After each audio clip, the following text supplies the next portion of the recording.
ઓમ નમો નારાયણ. હું અરુણાબેન પી ગોસ્વામી સુરતથી તમારું સ્વાગત કરું છું અરુસ કિચનમાં. તો આજે આપણે બનાવશું બટેટા અને ચણાની ભાજીનું શાક. તો એના માટે આપણે આ બટેટા લીધા છે. 4 મોટા બટેટા હતા, એને આ રીતે કાપ્યા છે. થોડાક મોટા છે પણ પાતળા છે, તો એ જલ્દી પાકી જાય એમ. અને ભાજી આપણે ચણાની આ 3 પૂરિયા લીધા છે આ રીતના. તો અત્યારે શિયાળો છે તો ચણાની ભાજી આવતી જ હોય માર્કેટમાં, તો એને તમે અલગ અલગ રીતે બનાવી શકો એમ. તો આપણે 3 પૂરિયા લીધા છે. અને લીલા ધાણા આપણે થોડાક લીધા છે. મસાલામાં આપણે આદુ, મરચાં અને લસણ આ બધું આપણે ક્રશ કરીને લીધું છે. થોડુંક જીરું લીધું છે વઘાર માટે, અને લાલ મરચું 1 ચમચી, થોડીક હિંગ, હળદર અને 1 ચમચી ધાણા જીરું ને મીઠું સ્વાદ પ્રમાણે, અને તેલ જોહે. તો તેલને આપણે ગરમ મૂકી દીધું છે. આ કડાઈમાં આપણે 1 ચમચો તેલ લઈ અને ગરમ મૂકી દીધું છે. તો તેલ આપણે જોઈ લેવું ગરમ થઈ ગયું તો તેલ આપણું ગરમ થઈ ગયું છે. એમાં જીરું નાખશું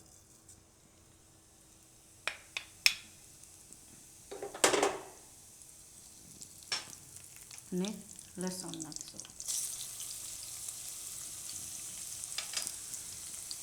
લીલા મરચાં, આ બધું આપણે મિક્સ કરવાનું.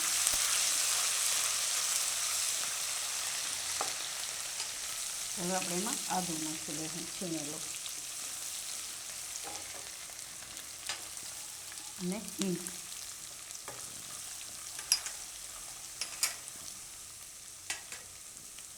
હવે આપણે આમાં બટાટા નાખી દઈશું.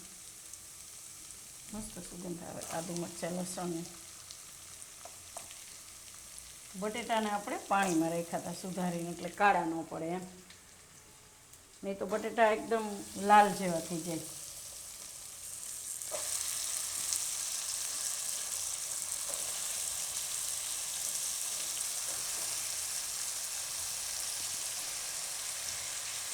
બટેટાને આપણે બધા આમાં રાખી દીધા છે.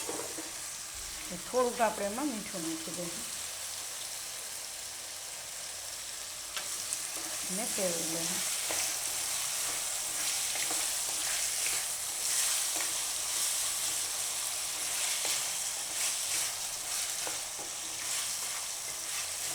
બટેટાને આપણે ઢાંકીને પાકવા દઈશું, મીડિયમ ગેસ રાખીને વચ્ચે વચ્ચે હલાવતા રહેવું.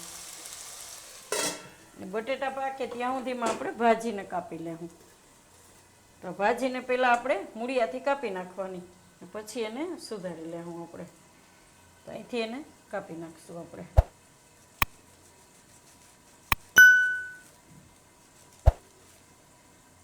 તો ભાજી આપણે આ રીતે કાપી લીધી. તો આને આપણે ધોઈ લેવું એકદમ સરસ. તો બટેટા એકવાર ચેક કરી લઈએ.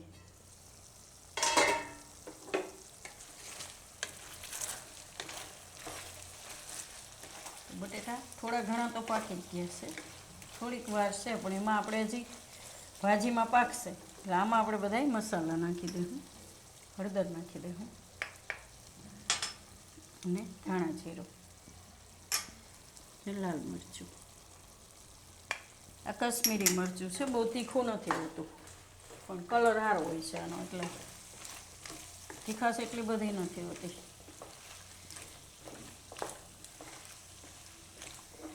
બટેટાને થોડીક વાર ઢાંકી દઈશું, ભાજી આપણે ધોઈ આવશું. તો આપણે ભાજીને ધોઈ લીધી સારી રીતે. હવે બટેટામાં આપણે ભાજી નાખી દઈશું.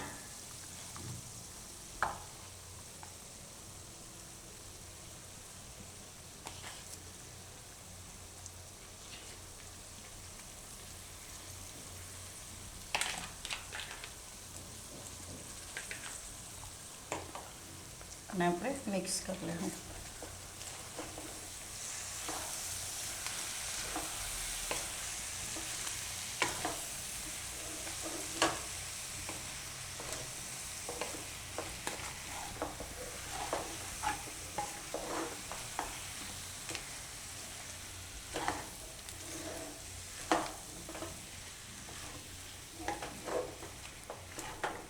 આ રીતે આપણે મિક્સ કરી લેવાનું. હવે આને આપણે ઢાંકીને પાકવા દેવું.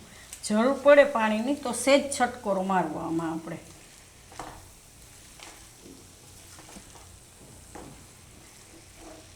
ઢાંકીને થોડીક વાર પાકવા દેવું.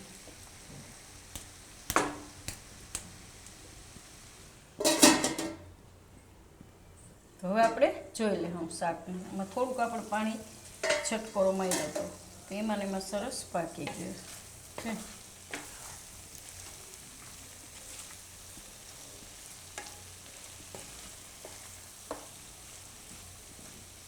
આની દાંડલી હોય એ કૂણી હોય, બહુ કઠણ ના હોય. જે રીતે આપણે મેથી માનીમાં હોય ને એટલી બધી એ ન હોય કઠણ. તો આમાં પાકી જાય સરસ. તો હવે આપણે આમાં ધાણા લીલા નાખી દઈશું.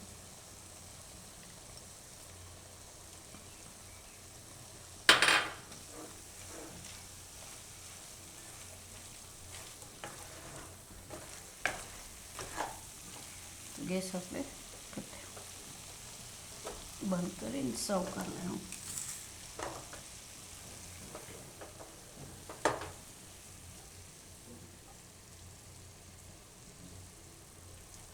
શિયાળામાં લગભગ ભાજી બધી એટલી બધી આવતી હોય, બધી ભાજી તાજી મળતી હોય શિયાળામાં.